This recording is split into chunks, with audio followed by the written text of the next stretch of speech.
It has been a moment or two. My. It's been a month, Doug. Been a month. And I've been Time flies. relaxing. Yes. So Time have I. does So fly. have I. I know because I look at some of the stats that our audience is predominantly in the US. So I may need to beg their forgiveness because it's where I live, Christmas and summer coincide. And That's so right. it is Right. not unusual to take a month off at this time, just as it is for you guys in August. But I haven't even said welcome to episode 15 of the Amazon Connect podcast. And with me, Douglas Park is my faithful co-host and mentor and better, Mark Rudkowski. How are you, Mark? Good. How you doing, Douglas? Yeah, really well. Yeah. I feel recharged. Cool. Yes, same. Yeah, no, it was a much needed time off. I think after reInvent, I needed a minute. Yeah, and after what was that last episode, I think was. I don't know if it's my favorite because it's like having a favorite child. Right. You have one, you just don't want to admit which one it is. Exactly. But I think with that episode was a really powerful episode, being able to get through those 30 plus features from or feature releases from reInvent was. Yes. Yeah, if anyone hasn't listened, I encourage you to get back there. 100%. And we are back to proficiency-based routing experts into our podcast. We are. And Adrian Morgan joins us, my longtime friend and colleague, who joins us not because of his deep and undoubted expertise in Amazon Connect and contact centers generally, but because of his knowledge of the Amazon.com contact centers. So first of all, I'll say hello, Adrian. Hello, Douglas. Hello, Mark. It has been a moment since I've spoken to both of you. I feel like you guys are tilting more on your side of the world than mine. Yeah. It's very, very pleasant where we live right now. It's yes, it is very much mid-20s Celsius, of course, and beautiful blue skies. It's been cold here in North Carolina, which people around here aren't thrilled about. But we're actually supposed to get a foot of snow, which down here in the South, you get a foot of snow, like it's not going to be good. We're going to be shut down. Yeah. There's a little bit of fun though as well, though, isn't there? Like when you wake up in the morning and the snow's there must be a bit of a thrill. Sure. Yeah, there is a thrill, except you just can't go anywhere because we have I think we have one plow for the entire city of Raleigh. So, well, we've had the reverse here. Whilst Adrian is right, it is pleasant today. I will speak in American money and say it got to 111 degrees Fahrenheit here just the other day. So 44 degrees Celsius. It was, I mean, that's next time we'll have to do a podcast from the beach. Yeah, correct. And I don't want to get too political or anything, but if only someone had warned us about this climate change thing, Right? But let's actually get to Connect. Totally.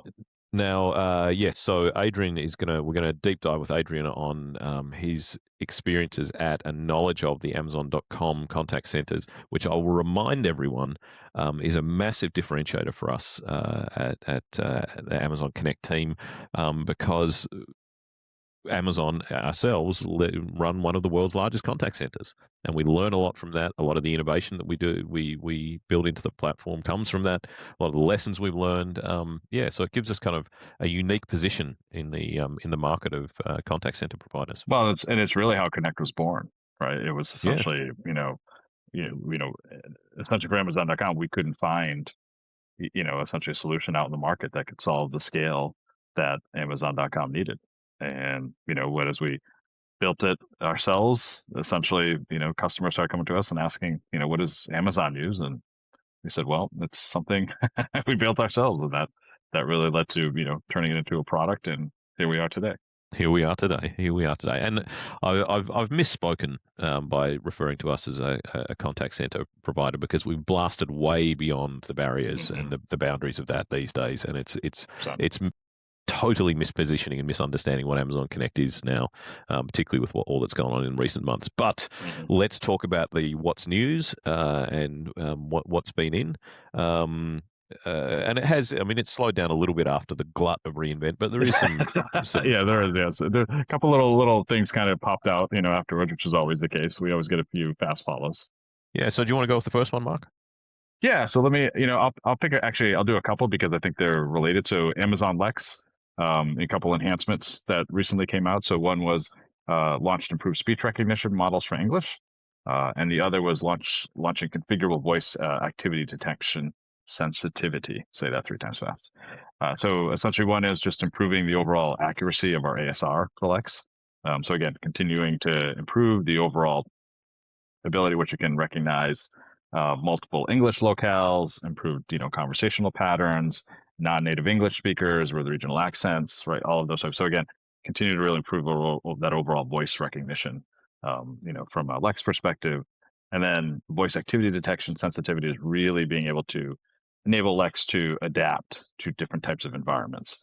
So particularly if it's a very noisy environment, right, being able to, have Lex be able to better recognize the intent, or essentially what the customer is saying in a very noisy environment. I think I guarantee everyone on this call has been had their demo of their chatbot undone by a noisy Yeah, environment. 100%. Yep. It's 100%. trying to do that demo from the airport never works. I don't know Yeah. why. Yeah. Or I mean, in the very early days, I mean, loud air conditioning would throw it off. Like that's the Right. Yes. Yeah. So I'm going to go with Amazon Connect Chat now supports agent-initiated workflows. Anyone who has been keeping up with what we've been doing in the chat space knows that you can begin a chat with a form or a guide for the customer to fill out. So that could be some personal information, or it could be some prerequisites in terms of what you want to get out of them to assist the resolving the problem. But now, once you've got to the live agent, the agent can kick off one of those flows as well. So it could be, Adrian starts chatting with me. I'm the contact center agent. It turns out he wants to apply for a credit card. I can bang. Here's the flow for applying for a credit card. Just fill out these fields and all the rest of it. And we can get that going, which is super cool. Cool. Another one here, Amazon Connect now provides agent screen recording status tracking.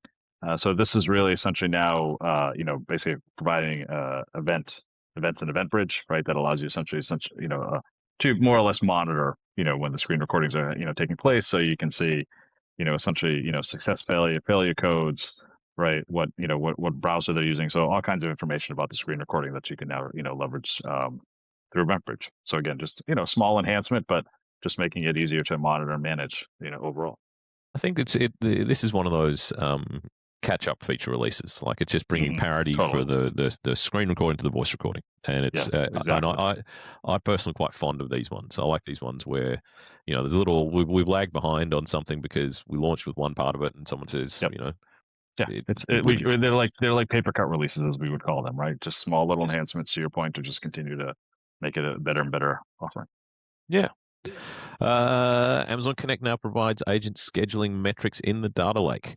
Friends of the podcast and keen listeners will remember when we had Yasser El Hagan on the podcast, and he said that the data lake was his favorite part of Connect at the moment. That too many people sleep on the data lake. It is amazingly powerful, and I know I've said it in the past at length, but I will recap briefly to say we provide so much data out of Amazon Connect in so many different forms historically, whether it be in files in S3, whether it be streams, whether it be feeds, whether it be API calls, all those kinds of things, that operationally it was just a headache for our customers to maintain it all and keep an eye on it all and all the rest of it. The data lake removes all of that. It's all in one location. The feature itself is of no cost. Of course, you pay for the storage and you pay for whatever tool you're using to access it, but we've included it as part of the service, which is amazing. And it's now got better because agent scheduling metrics are in there as well, which of course is very, very important business data. Yep, 100%. I think this will be the last one, Doug. So Amazon Connect now provides the capability to store nested JSON object and looping arrays. Oh, yeah. Yes. So this one here, again, just continue to improve in terms of enabling how you can, manage data, as it traverses through the IVR, through our flows. Previously before this, you had more or less had a flat JSON structure that you had, and now that we've got this ability to store nested JSON object, right, gives a lot more flexibility in terms of being able to store different types of data records and other more complex data types. We'd only half done the job really, in that you could, when you returned information from a Lambda function, we'd move beyond a string map or key value pairs, whatever you want to call it, Right. and you could return JSON, but you couldn't then work with it in the flow. Right. So exactly. we've extended it. So this is the logic in the flow now understands JSON and nested JSON, and you can iterate through that. Yeah. So when we were talking about a hotel booking example just before we started recording, that's a good example of maybe pulling back. As a traveler, you might have multiple bookings with a travel agent. Particularly if you're someone like Mark Rukowski, who is rarely at home. Right, exactly. And so on the road. Yeah, being able to iterate through that in the flow is super handy. I'm going to sneak one more in, because it's another one of these paper cut, just completing our features. Amazon Connect Cases now supports, or is now supported in CloudFormation. So just making sure that as we release new features, that we are still making sure that anyone who is using CloudFormation and contact center as code and those kinds of things is able to actually programmatically configure cases as part of those CloudFormation templates. Anyone who is not familiar with CloudFormation, recommend you get on over and take a look at it, because it can save you a tremendous amount of time when building complex workloads. Yeah. I think we've kept him waiting long enough in his very calming blue background. So I feel like Adrian's at the beach right now. I could almost with that background. I'm hoping that the seagulls don't interrupt us as we go through. But before we get into your topic, Adrian, would you mind just giving us a very, very brief introduction? Sure. I'm a senior solutions architect at Amazon Connect, AWS. I've been here for almost 8 years, coming up to 8 years in April. And I was the second SA hired in APJ, behind Mr. Douglas Park, of course. And since then, I've worked with like a lot of our large enterprise customers in the region. So some of our banks, financial services institutions, insurance companies, telcos, and so forth. So, One New Zealand, which was Vodafone, National Australia Bank, Globe Telecom, some of our referenceable customers. So had, really deep involvement with all of those customers and many more.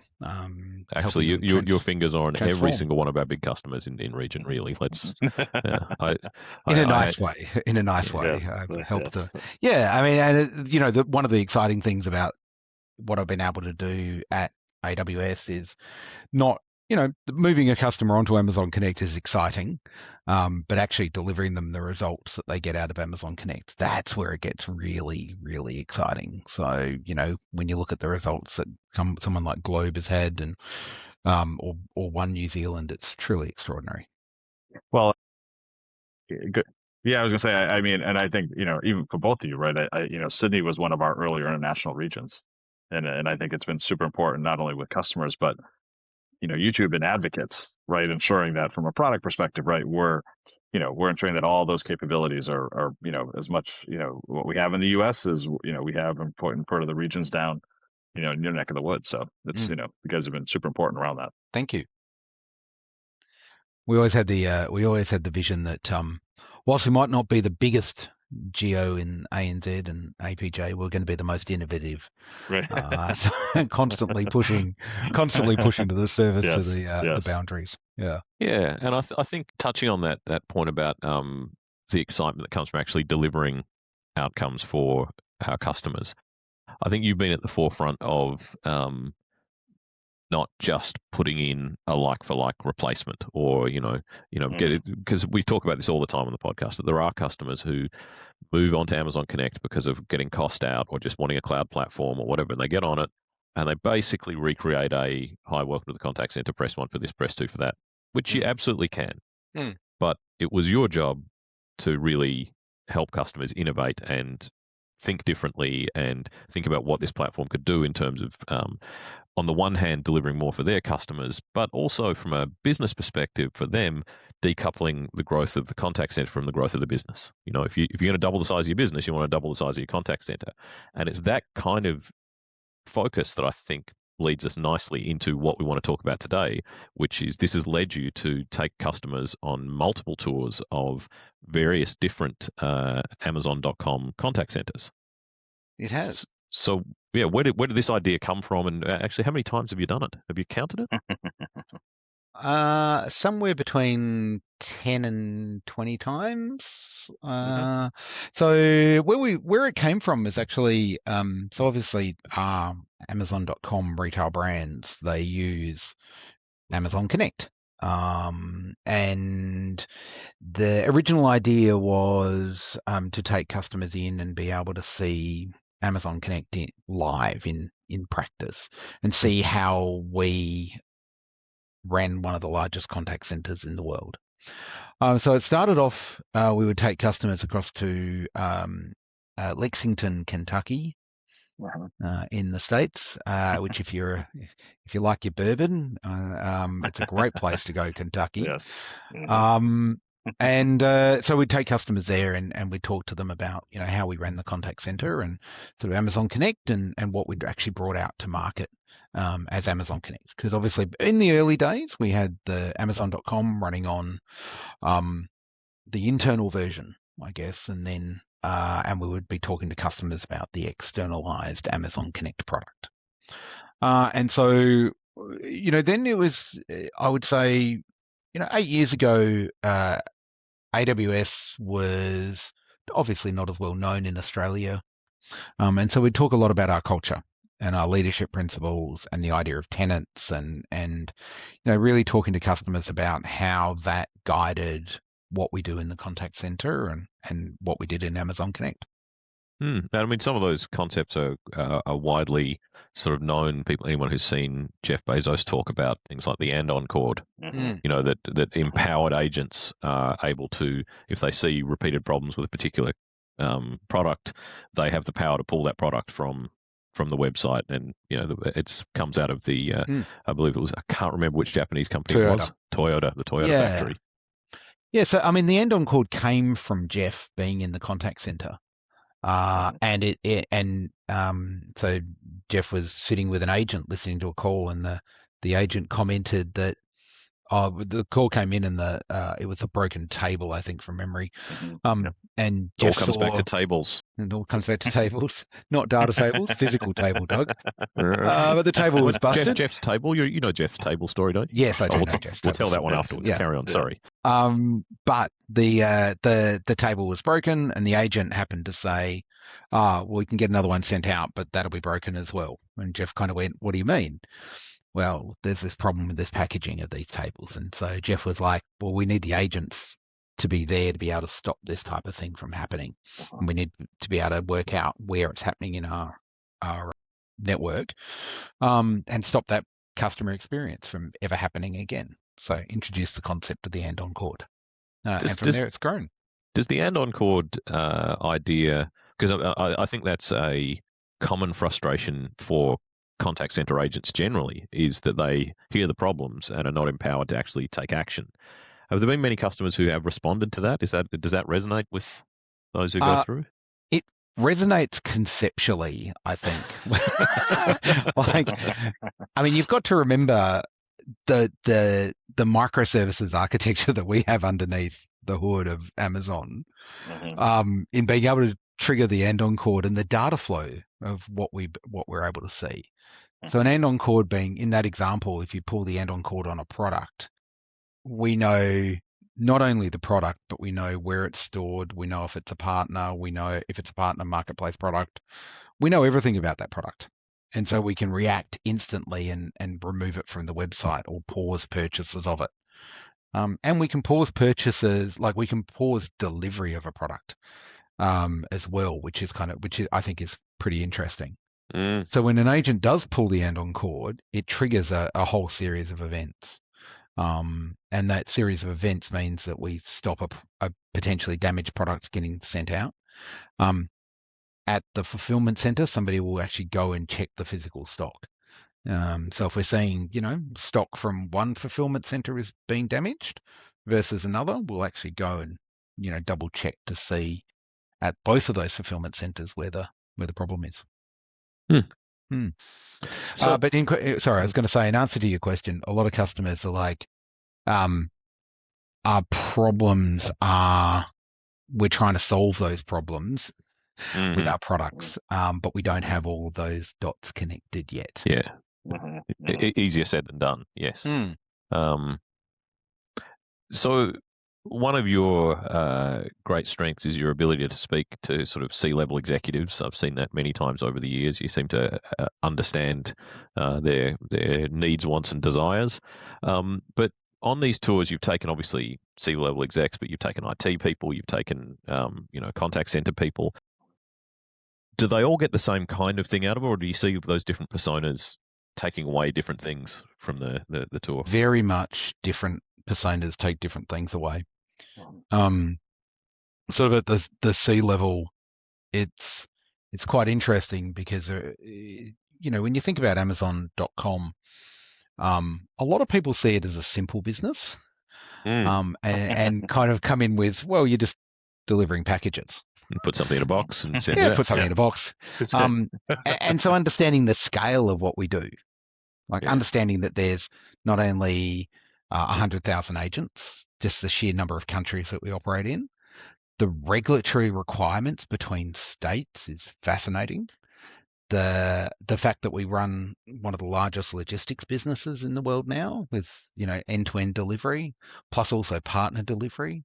And so it's interesting from a lot of C-level see us as simple, but then realize the complexity of the business that we operate in.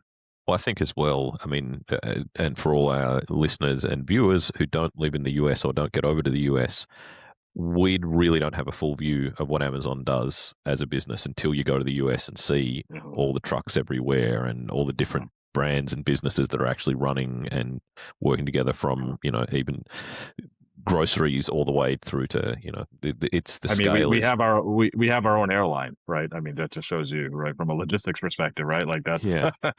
Yeah. that's how crazy But this also, gets. like, take it into a very simple area. We also have our own devices business. So the Kindle, Yeah. the Alexa devices. Sorry, I've just triggered everybody's Alexas in the room. You have, yes, yeah. my Kindle Fire right here. Ah, very nice. Yes. But we have all that, and so we support all that as well. And that's kind of interesting. So if you get in contact about your device not working properly, we have a support center that has one of every device that we have sold sitting in a room, so people can go and test, and people can get to know exactly what is happening. I mean, I'm looking at I've got my Echoes stacked up on the windowsill just along because I mean I've only got a few plugged in around the house, so these are some of the ones that just. And there's a even in my house there's a good variety. There's seven different types of Echoes. Just that I'm looking. Hopefully at not there. all turned on simultaneously, Doug. No, they're all on mute. I've learned that one. Yeah. So Adrian, when you're taking customers through this experience, what do you think is the biggest takeaway for them? It's really interesting. So at the C level, as I said, they realize the complexity of the business, Totally. and then they realize just how much effort we've put into, number one, really be customer obsessed. Number two, make the agent's life really easy. And number three, I think is sort of tying the two of them together is how much we've been able to focus the agent on empathy and thinking about how do you actually treat this customer properly like a friend, and allow personality from our agents to come through. So I think that's kind of at a C level. It was interesting. One of the first ones that I went to, so I mentioned about Lexington, Kentucky. I've also there's another site that we've actually moved to being working from home agents, but another site in the US that we went to. It was really interesting when I took a group through there. One of the things we do after the tour is what surprised you? And one of the people turned around and went, every agent only has one screen on their desk. Like there's only a single application that they're using. It's a 27-inch screen, and it just fills the screen, and that's it. And I said, well, what do you mean? What do your agents? And they said, well, minimum of 2, sometimes 4, because they've got some of these organizations that I work with have got 60 applications that an Yeah. agent could need to use to solve a problem. And so Amazon Connect being able to consolidate down to one screen has been an absolute game changer for us. But other customers look at it and go, wow, like I can really see how you've tried to improve the agent experience here.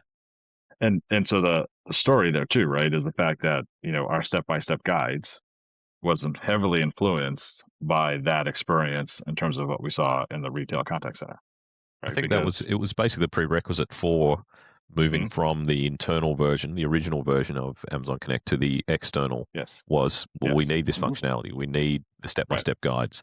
We need the customer profiles. We need the amalgamation of the data. We need to be able to create cases. We need all, Clyde Logue spoke extremely eloquently on that particular podcast episode, which I think was episode 11.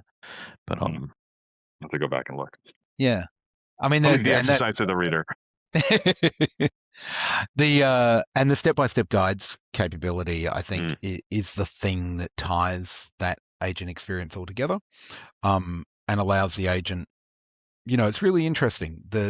Any process that an agent needs to do is laid out for them. Now it's a pretty customized version of step-by-step guides for the agents. And we've just, with the reInvent update that we just did, we released some more of that capability into guides, which is fantastic. So if you've seen the demos that show photos of the different purchases in there, those sorts of things being as part of step-by-step guides, that's what the agent experience is for a agent in the contact center. But the interesting thing is, like, the things that go outside of that, like, there's always those things that are outside a process. And I'll give you an example. I had to ship back something. I ordered 2 by mistake. I actually shipped back the wrong thing, and I got in contact with the contact center and said, I've done this. Now, there's no process for Adrian doing a stupid thing and shipping back the wrong parcel. They had to talk to a supervisor, but every conversation that involves a supervisor is also recorded. It's tracked. It's understood, and then we work out if there should be a step-by-step guide for that process. So there's all things like that we do to continually innovate as well, which I think is really interesting. And that's a very important concept that I was talking before about how Amazon Connect has expanded way beyond the contact center and is now a work item orchestration engine for the entire organization, any piece of work that's being done. And what you just touched on there is critical to that, and that is, I don't want any customer interaction with my organization not being reported on, not providing data on how we can make this better, not it's very common in tenders to get hey, how are you going to integrate with the UC system, or the Unified Communications Platform, or our PBX, because we want to be able to transfer. Sometimes I need to transfer to Mark, who's in the back office. It's like, well, of course there are mechanisms for doing that, but let's take a step back and think, well, do you want this customer to be transferred outside of or off this platform, outside the reporting, outside the recording, outside the analytics, outside the metrics? How do we know Mark actually even handled the call well? I mean, I see this all the time when talking to councils, local councils in Australia. I guess the equivalent of sheriffs, kind of. What's it? The county in the US, where you call in and you want to talk to someone from Parks and Recreation, or you want to talk to someone from planning, or you want to talk to someone from animal control, or something like that. And those guys are very rarely in Australia in the contact center or on the same platform. And this is part of this frustration that people will feel with, I called the council and no one called me back. No one remembered it. I had to start again and all that. And I think it's this kind of approach that really, I would like to take every council in Australia on a tour of the Amazon.com contact center. Which brings me to my next question. Are the customers, is there a certain point in a customer journey where it makes the most sense? Or is it before they've adopted Connect? Is it after they've already got Connect in and just see what they could do with it? Or is the no? It's a little bit of both that we've done. And so it really does depend on, obviously, it's difficult to get into the contact center. We limit it because obviously it's an operational contact center. So it tends to be large scale customers that we bring in. or our user group. That's User the group, other one. Yep. Yeah. And so, like, it really does depend on where they are in their journey as well. So I've taken customers in, or potential customers in, like a good 12 months before they've even considered getting off their current platform, their legacy solution, and all the way through to my last one was a customer that had just done phase one. They'd just migrated to Connect, and they were looking to see, well, now what do I do? How do I innovate? Yeah. So I'll let Mark think of what, because I'm going to jump in here Yeah, go before ahead. you can have the last question, because we are at the 30 minutes. Okay. I do want to say I did receive feedback from a senior manager here in APJ that he felt the podcast should either go for an hour or for 10 minutes. Around 30 was not right, but I have received feedback from some partners who said, no, it's perfect because it's the right time for walking the dog or going for a run or going to the gym. So I don't know what we want to do with that, but to be fair, I listen to podcasts on double time, so if you go for an hour, it's only 30 minutes for me. Right, as well. okay, interesting. Right. But High speed Doug. I listen to him all the day, all the time. It's my favorite version. I will let Mark close out with the final question, but my final question to you is: I would like you to just give me the rundown of the user group, because you just mentioned it there, which you mentioned sometimes incorporates a tour of the Amazon.com contact center, maybe, and some other things. Talk to me about the purpose of the user group and just a little like the itinerary and what happens there. Yeah, we meet once a quarter. Virtually in Australia. It's open to everybody in APJ, and there are other user groups around the world. But we meet virtually because of the disparate, geos. The purpose is really for the users to come together and talk about, what they're experiencing with Amazon Connect, how it's performing for them, talk about their journey that they're going on, understand and get feedback from other customers about how they've approached a particular problem. Like, as an example, we released Connect Unlimited AI last year. And one of the customers was like, some of the customers asked, hey, has anyone gone to this? And one of my customers jumped on and said, oh yeah, I jumped onto it straight away and I'm saving $90,000 a year just by jumping on. And I get all this other functionality. So, they share their journeys, their experimentations with Connect AI Agent, performance evaluations.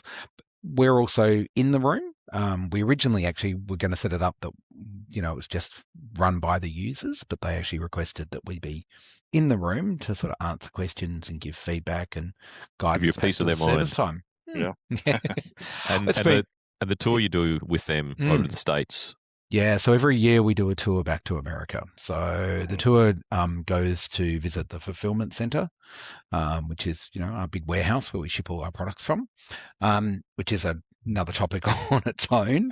And then we meet up with the service team over the course of a day and a half, and then get together in a physical room with some American customers as well, where they run it again just as the normal user group does.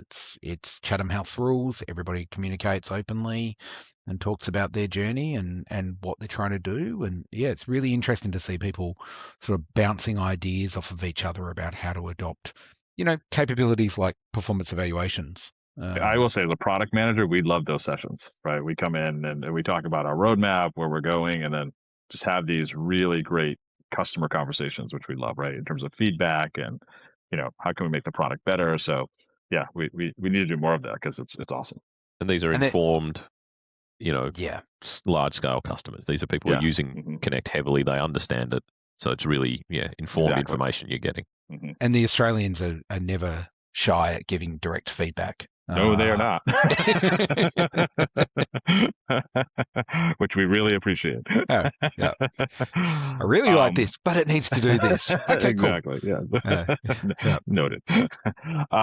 So Adrian, given that AI is front and center pretty much in every conversation we're having today, how does that conversation come up as, you're having these tours, and, how do we talk about it just in terms of, we've Amazon has been using AI for a long time, but love to get your perspective on it. This is a ripper question. It is a ripper closing question. Out strong, Mark. And it's a really interesting question because, the